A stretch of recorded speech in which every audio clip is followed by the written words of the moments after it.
What did humans do years ago to have this sense of achievement and fulfillment and pride?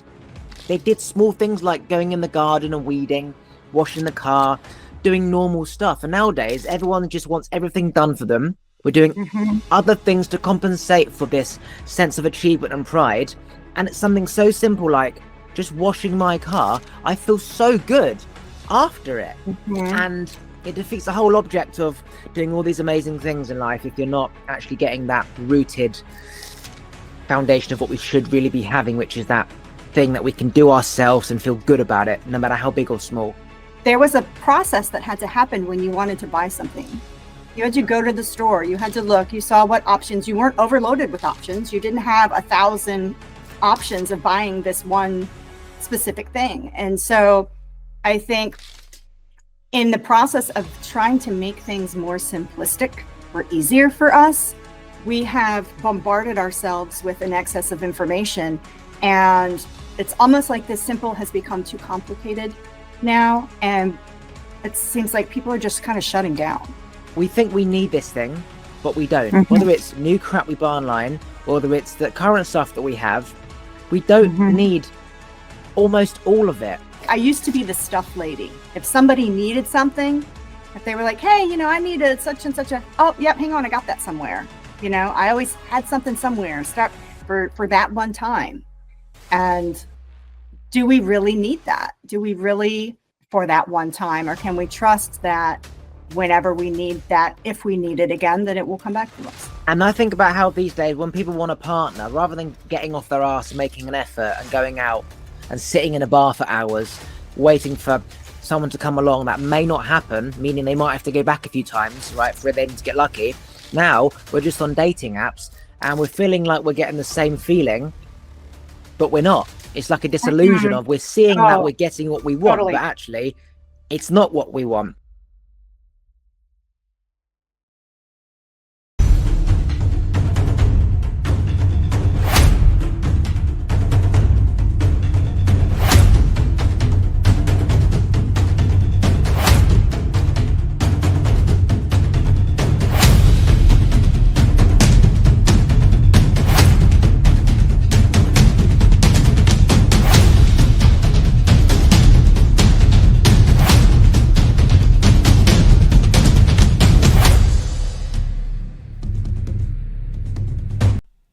Just quickly, I just want to say a massive thank you to everyone who still listens to the podcast. I started 4 years ago, and since then I've had over 1 million downloads. I get 5,000 downloads per month, and I've had over 200 different guests. So a massive thank you to everyone who still listens. If you could please do me a favour, if you could rate and review the podcast, that would be amazing because it helps get the podcast out to new, conscious people like yourself. And my goal is to awaken as many people around the world.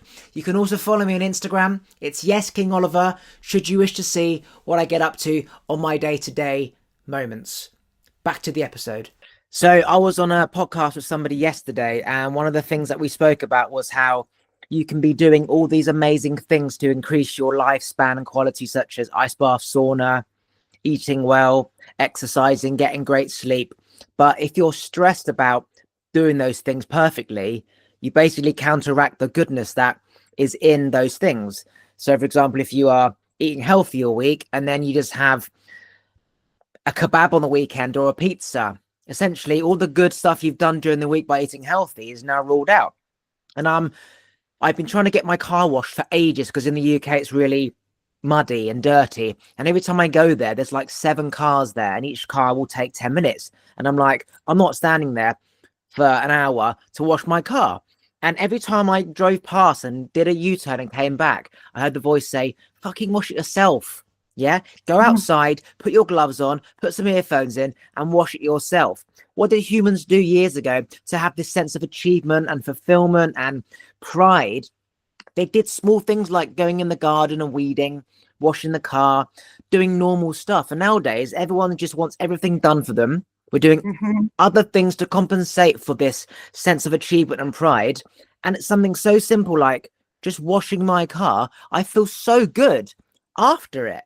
And it defeats the whole object of doing all these amazing things in life if you're not actually getting that rooted foundation of what we should really be having, which is that thing that we can do ourselves and feel good about it, no matter how big or small.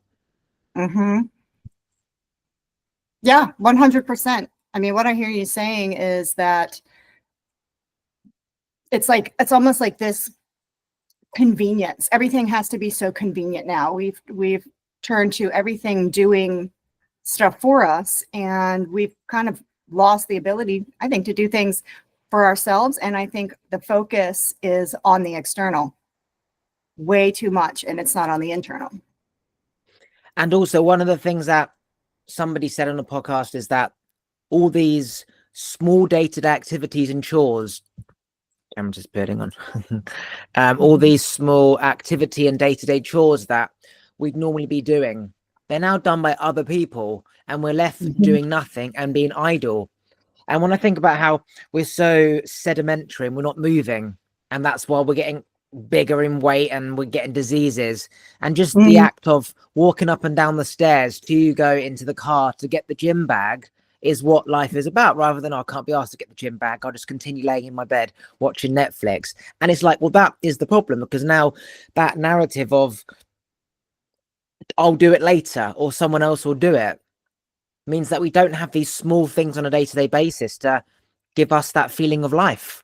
You know, going to the car to get your bag out.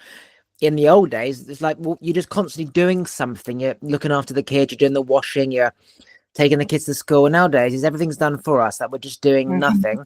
And then our bodies get used to doing nothing. And then we get depressed. And that's the reason why we're getting depressed. Okay. Yeah, I can see that. I can see that as kind of as one of the things. I think there's a lot to, I mean, when you said about people getting bigger from inactivity, I think that's one part. But I think, at least in America, you have a different food system. But in America, our quality of food is a huge issue. So we've got a whole broken system, in my opinion, here. But that's a whole nother conversation. So we won't even dig into that right now. And what I find amazing is if you look at, say, Pringles in the UK versus Pringles in America, there's like twice as many ingredients. And in America, their ingredients are just full of crap. And it's like, a Pringle's a Pringle, apparently. So why does it have all this extra man-made terms that no one's ever heard of? So that begs to differ that it's controlled and they want everyone big, and then the healthcare system comes in, and now you rely on the healthcare system, and it's this huge vicious circle of humans being so far away from what they should be, which is just doing normal life. Like, and I think about how and present in our lives. We're not present at all, and our attention is so focused on everything in the external and everything in the world to make us feel better, to be more convenient, to all of this stuff. And that's not where you find happiness. None of that, nothing out here is going to make you happy. It all starts inside.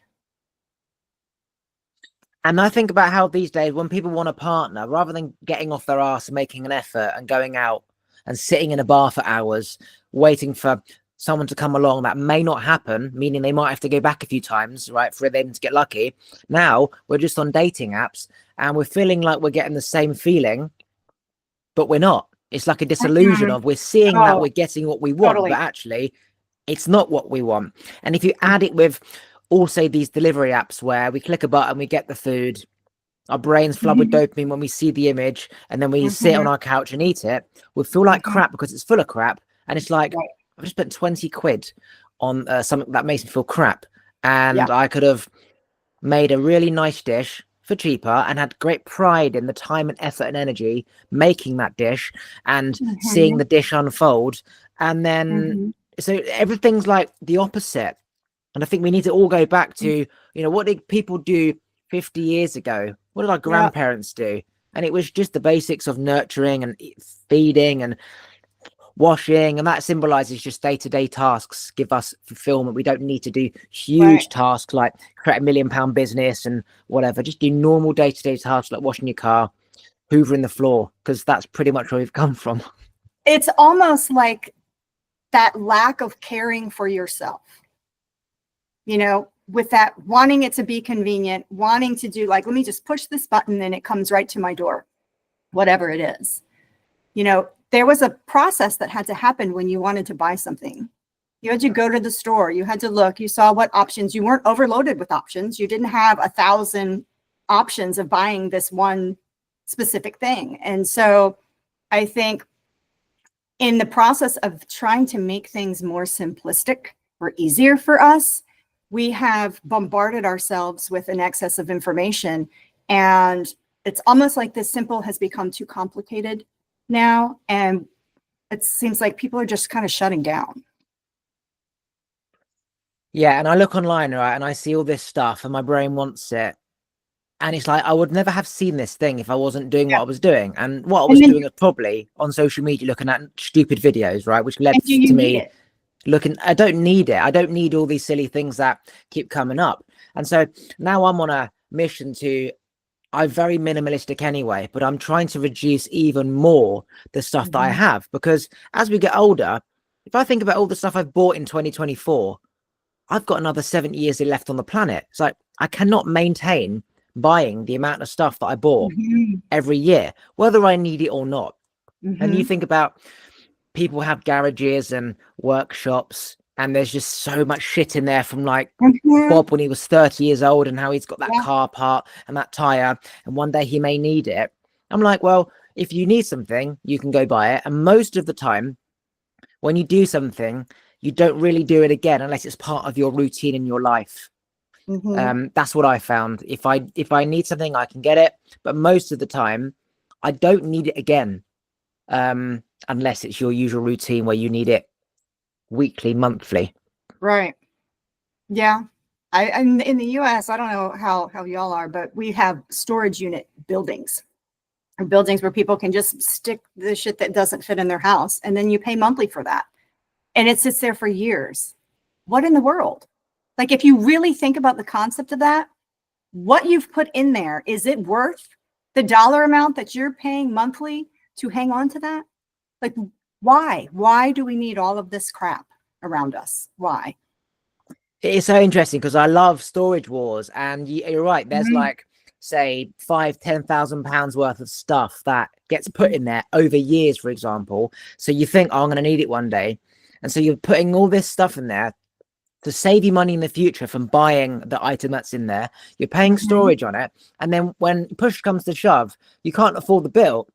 And so you end up losing it all anyway. So that whole 10-year process of the time and the energy and the petrol going backwards and forwards to that unit to put stuff in was a waste of time. And it's like, what else could you have been doing? You could have been taking your partner out for a romantic date. You could have been taking your kids out to a water park. You could have been going on holiday with the time that you would have put in to going backwards and forwards to that storage unit. And so if we think about past patterns repeat themselves, we should know that, okay, well, if the old me didn't use this, I'm not going to need to do it. I'm not going to use it now. I don't know why my stupid camera keeps turning off. But I'm still here.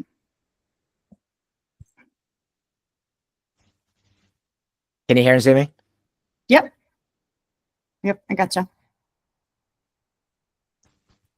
Yeah, I'm sorry, you were on a train up. Okay, that was it. I was gonna let you finish.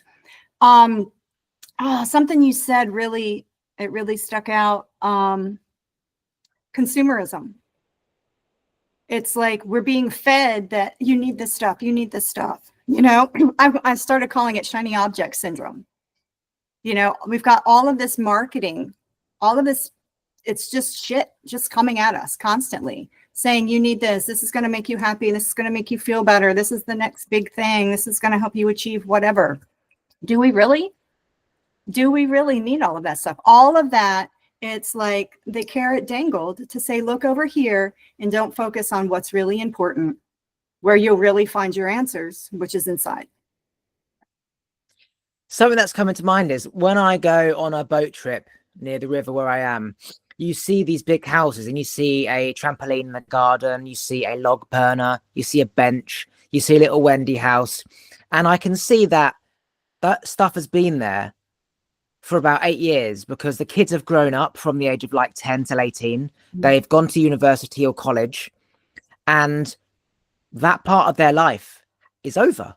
And yet you've got the remnants of the swing and the trampoline and the football and the kayak that's just getting moldy from their past life.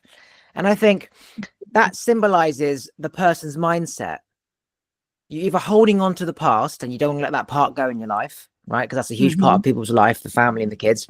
Or you're holding on to something because you think you're going to need it again in the future. And then what happens is that they end up downsizing their house, because who needs a big family house for 2 people?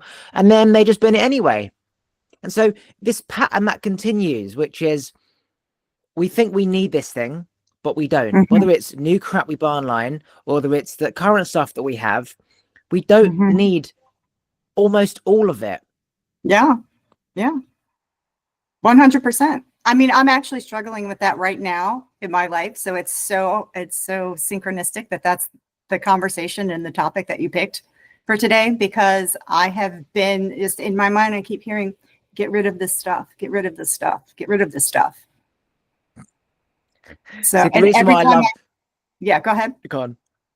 I was going to say, every time I move, I get rid of more crap. You know, I keep shedding things, but then there's still so much stuff that it's like, I used to be the stuff lady. If somebody needed something, if they were like, hey, you know, I need a such and such a, oh, yep, hang on, I got that somewhere. You know, I always had something somewhere stuck for that one time.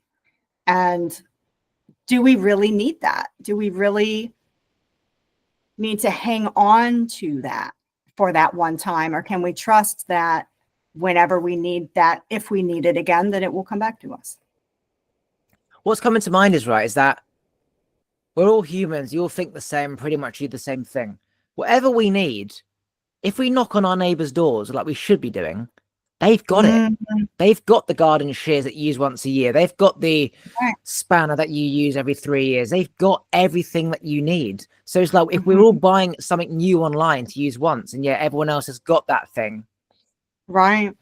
Everyone else has got that thing already, which they've used once years ago. Why does anybody need to buy anything? And that goes back to the fact that we're not part of our communities anymore because we're all online and sort of just in our own houses. And you can see how this is, you know, would get worse if we don't change. But also what came to mind is that the reason why I love not planning what I'm going to say is because I just say what comes to me. And I love the fact that you're in the moment of clearing out your house. And I don't think I've ever really spoke about clutter and storage clearance before, but I love how conversation always links to what is relevant to in the guest's life, because it's psychic ability basically, but you don't know what's going to come up until you say it. And I love it when that happens.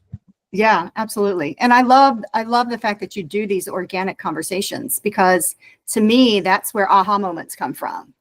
You know, I've never really liked, and you can tell when a podcast is scripted and they're just really going, you know, off of something. I mean, you came in with a small plan, you know, you started out with something to start a conversation, you know, but it was completely synchronistic with what was going on, you know, in my life. So it's like, you just blurted out, here's what we're going to start with, because I feel this. But I didn't even know what I was going to say till I press record. That's the crazy thing, is I press record and whatever comes, it just comes. And I know from experience that it always relates. And even if it doesn't relate straight away, it always links back round to it. Right. So based on that conversation, I used to be a hoarder growing up. And part of that reason was because I didn't want to let go of my past to then grow up to be an adult. So I kept everything because it was like my childhood and adult was so different that I wasn't ready to be an adult yet. And so I kept everything to symbolize my childhood. And even today, I went for my wardrobe and I was binning some old hippie trousers I had 3 years ago when I had no money. And it was like, they're £5. And now obviously spiritual hippie stuff, it doesn't really need to be value, right? But it symbolizes to me, that's when I had no money and now I do. So that has to go. But I wasn't ready or even thinking about that until now. So things happen when we're ready. So we set the intention and then all of a sudden it's okay, maybe I need to start doing this. I need to clean the garage. I need to do this. And before you know it, you're doing it. So I would say, like, don't put so much pressure. People shouldn't put so much pressure on themselves to take action on things straight away. There is like a germination period where essentially you've got to do things that you should have done 3 weeks ago before you do the thing you thought about. Because if we're all procrastinating and not doing things in real time, well, then we've got a delay of stuff that we need to do. So it's okay. You just add it to the to-do list. That happens in 3 weeks. Right. The to-do list, the never-ending to-do list. And then the consolidation of the to-do list, and your to-do list has another to-do list. So, yeah. Yeah. And that's when you realize that nothing comes to an end. There's always something else to do. So, for example, when I'm doing a lot of stuff around the house, I do it as if, okay, I just need to get this done, then I can do this. So it's almost like I'll quickly do the dishwasher. I'll quickly unpack my bag and put my gym stuff in the bag for the next day. It's almost like, okay, I've just got to do this and it's done. And I know that this is a lifetime thing. But by telling myself, just got to get this done for the next thing, it gives me a sense of urgency to get it done, which gives me like momentum and motivation to get shit done. So rather than procrastinating and thinking, oh, I've got to do my gym bag, I've got to do the dishwasher, it's like, I've got to quickly get this done. As if once I've done it, it's done forever. It's not. It's going to be there tomorrow and the next day and the next day. But the method behind it is, if you tell yourself that this, once it is done, then you see the same thing completely different. Rather than procrastinating it and hating it and resenting it, you just think, I'm just going to get on with it. But then the next day it's the same pattern. What about being present in that though, too? You know, because that kind of goes back to, you said something in the beginning that made me think about how we're so hard on ourselves for the things that we're not doing. You know, I think perfectionism and maladaptive perfectionism is a huge issue right now that is leading people into depression and black and white thinking, you know, and all of that, because we think that we have to do something a certain way. It has to be perfect. It has to look this certain way. It has to look like somebody else's thing. And again, that takes us back to the too much focus on the external. And so, yeah, what do you got? Well, that was also what I was going to say, is that I've seen my dad sort of on a Sunday after roast dinner, I spend fucking 2 hours cleaning the kitchen, cleaning the hob, cleaning the sink. And I'm like, fucking, I just put it in the dishwasher. Like, who cares if the plates aren't completely, you know, clean? And then I think, well, that's the life he's chosen, family life. That is involved in family life. If he's got to do it every Sunday for the rest of his life, and he's done it for the last 30 years, he's going to enjoy it. And I can, and that's so to me, that's like, maybe he's taking so long because he's enjoying it. Whereas if I'm doing it, I do it randomly if I can be bothered, right? So I just want to get it done, to go back upstairs and watch Netflix. But because this is part of his life, there's nothing else to do. So he's enjoying it. And therefore, that's why it's taking so long, because he's understood that this is part of life. It's always going to be here. Rather than rush it, just make it part of your life, like taking the kids to school and have to sit in traffic, or you're waiting in the car park for half an hour because they're delayed in class. It's like, well, I can't be asked to wait a minute. And I think all the time my parents used to wait for me at a nightclub or at a friend's house, they used to wait half an hour to an hour whilst I farted about. I'm like, have I got the ability to do that? And it's like, if you program yourself that this is a choice, that it's not just you become a parent and you pick the kids up. It's that involves if they're late, if their school bus is late, if their teacher's late, if their detention is late, there's unforeseen circumstances. And I'm like, well, you got to sit in the car. What are you going to do? Okay, so back in the day, they didn't have phones. They had a radio. They read a book. These days, we're just on our phone. But it's like, what do we do to pass the time by? And the answer is, again, be present and just embrace that this is all there is. This is the path that I've chose. And don't try and get it done quickly like I would do. Enjoy doing the dishwasher and emptying my gym bag rather than coming back straight away, going straight upstairs to get it done. You know what I mean? Right. Well, you said a key word, choice. You know, we can choose how we want to experience whatever it is that we're doing, because ultimately life comes down to experience. That's the only thing that's real, is our experience of life. And so if you're, I have to do the dishwasher and I have to, you know, why would you want to experience it that way? We're so rushed to get to the next thing, the next thing, the next thing, that we're losing the complete experience of our life and making it something horrendous, where we could, oh, yay, I get to empty the dishwasher today. I get to do something that's going to, you know, show that I care about myself a little bit more, or, show that I am doing something responsible for me, or I'm participating in family chores in the household or something. It's just, you have the choice for how you want to view it. And we've forgotten that. Yeah, you made a good point, which is we're always on to the next thing. And the reason why I think people think time goes past so quickly is because when you're focusing on something, let's say you're going through a thought in your head or you're working something out, if you were to speak it out loud like now, I could speak about this same thing that I'd hear in my head, and before I know it, a minute has passed. If we think how much time we spend in our heads, that could be 5-10 minutes of just thinking about something or hearing their voice in our head waffle on about something of what we need to do.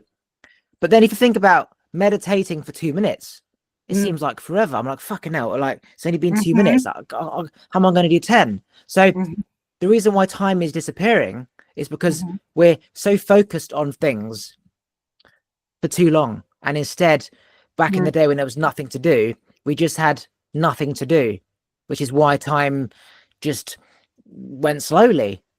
So if we want time to stop going so quickly, we've got to stop focusing on stuff outside our body and just be present, because by focusing on something means that time will go past, because it takes energy for that thing to be something. And that's where the time is, it's the minutes. Right. So do you think that, because what I'm discovering is that we have so many options. We have so many options. And that goes into a lot of different things, like relationships. People aren't staying in relationships like they used to because there's so many options. And like you said earlier, dating app and dating online, you're meeting people from across the world. You have a million options in who your partner, who your mate could be. So people can't make up their mind. They can't make the decision of this one thing. And when you said something about they didn't have anything to do, and I lost my train of thought. Where was I going with that? Something about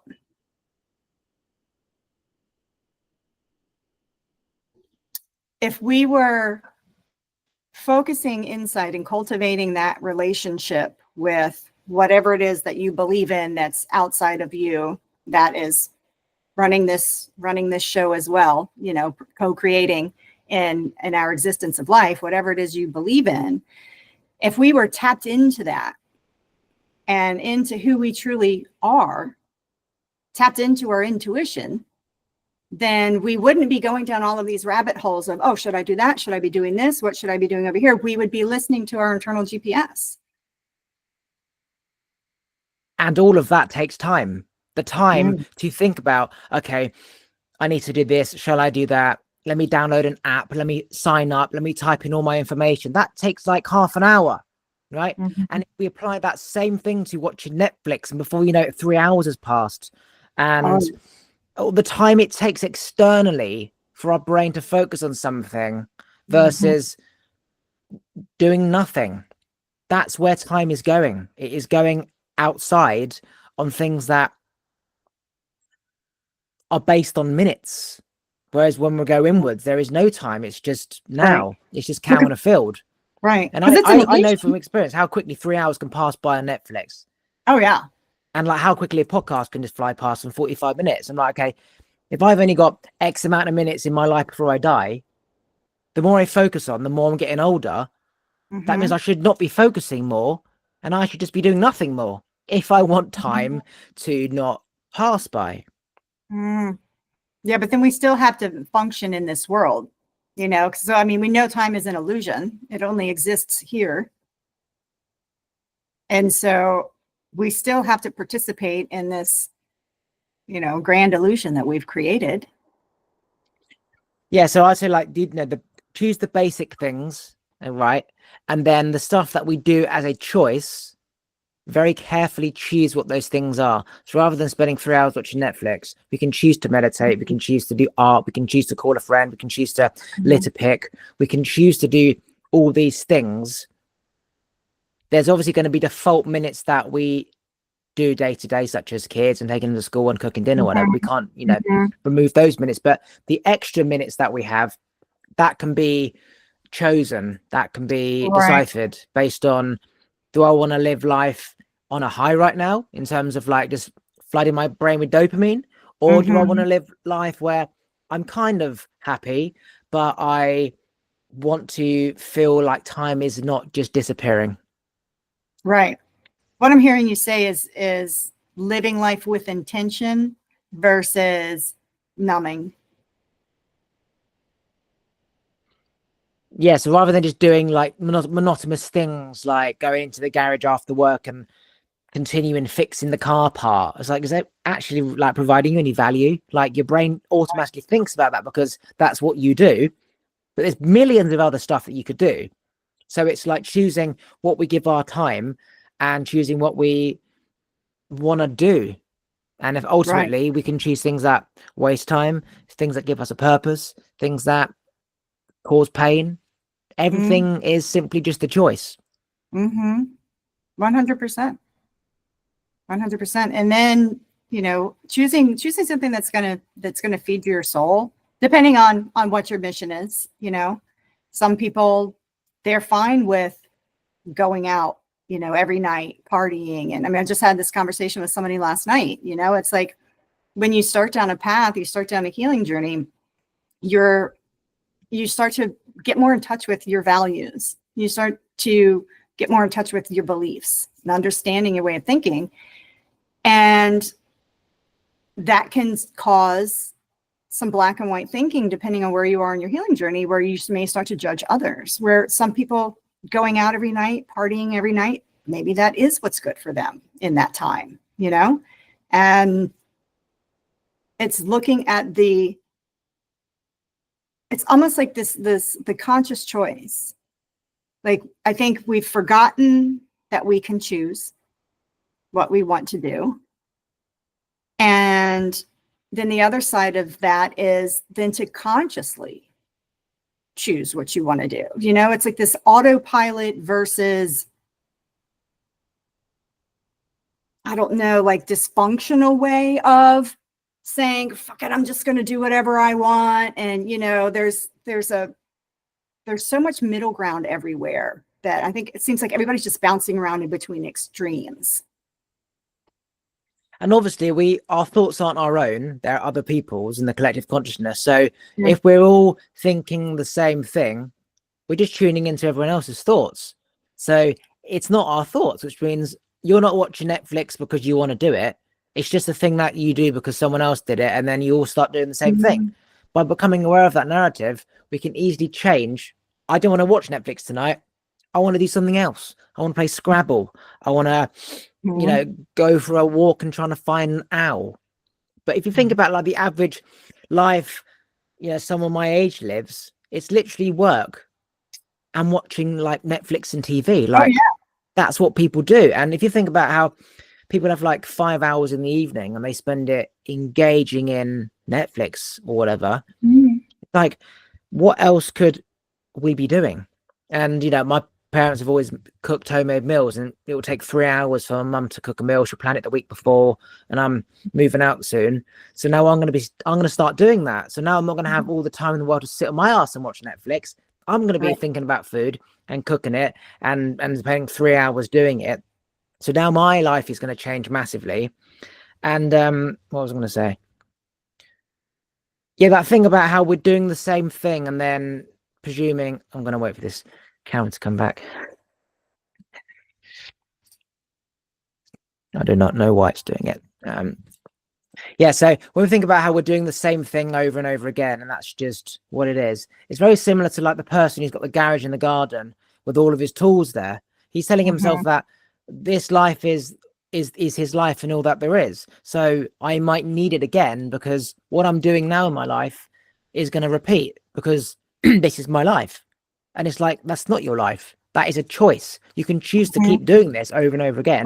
Just like you can choose to keep watching Netflix, or you can do something else. And therefore, if I choose to do something else, I don't need these tools in the garage. So if I'm choosing to do something else, I'm not watching Netflix. So my life changes based on the fact that I've become aware of this pattern and I've got a choice to continue it.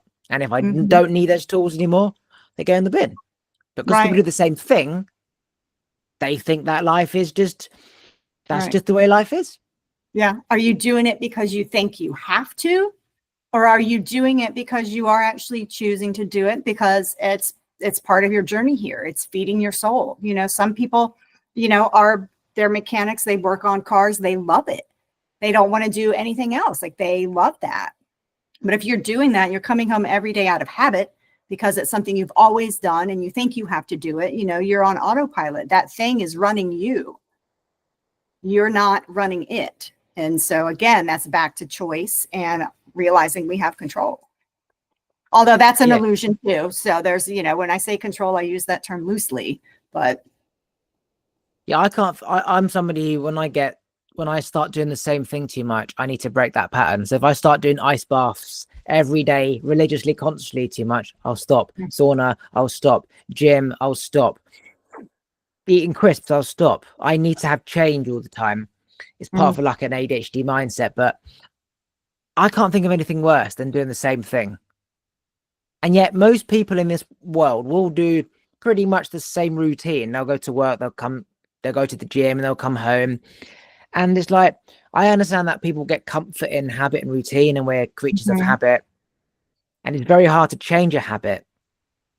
And maybe it's just my own brain needing stimulation and change because it's very active. But for most people, as you say, just coming home and going straight in that garage and fixing the car until it's dark. Right. That's what life is and what people do. They just do one thing outside of their work, for example, whether it's painting, whether it's music, gardening. Like, you default go back to that one thing. And I'm like, well, you can do many other things and you can chop and change, do gardening one week and then mechanic 1 month. But people these days, they just do one thing all the time. Right. What about I want to touch on the structure piece that you said, because there is some benefit from what I hear, from what I understand, to structure, having some routine, at least in some area. So I guess it's maybe looking at, is my routine serving me or not serving me? Like having an exercise routine, having something that, you get up and you do some sort of ritual in the morning, whether you meditate or whatever it is that you do, as long as that's beneficial, having that small routine causes that repetition, creates that habit, but that's feeding you, as opposed to doing the same thing every day as a habit that's not really serving you, I guess. You know what I mean? Kind of discerning between those two. Yeah, so I believe that we do need at least one stable, consistent routine. We need one. We need at least one thing. Otherwise, you're just in the wind flowing everywhere. So we need at least one thing, and that could be, say, a parent of getting up, kids to school, dropping them off. Like, we need a routine because that gives us a purpose in life. But then it goes down to, how better could this routine be? Could I choose a routine that's different or better than this? Right. And then, but yeah, we do definitely need a routine. But we need a reason to get up and shower. We need a reason to get up and eat. Otherwise, naturally, we probably just end up sleeping, because sleeping is good and most people don't get enough sleep. And, if you've got a reason to go up, to get out of the house, then you've got a reason to shower, got a reason to eat and do your teeth. And then when you're out, you might bump into a friend and end up going for a coffee. Yeah. Yeah. Doing that internal GPS to see where is it guiding you. Yeah, right. Anything you want to promote or plug before we finish? No, I don't really do. I don't promote and plug. So I'm good. Okay. And if you had one day left to live, what is the one thing that you would tell the rest of the world? Oh, goodness. Stop being so hard on yourself. Thanks for listening. If you like this episode, please remember to subscribe, turn the bell notifications on, like the episode, and comment below. And if you want to follow me on Instagram, it's YesKingOliver. Take a look at the other videos to your side. And if you just want to listen to this podcast, you can do so on Apple and Spotify and most other platforms by going to talkwitholiver.com.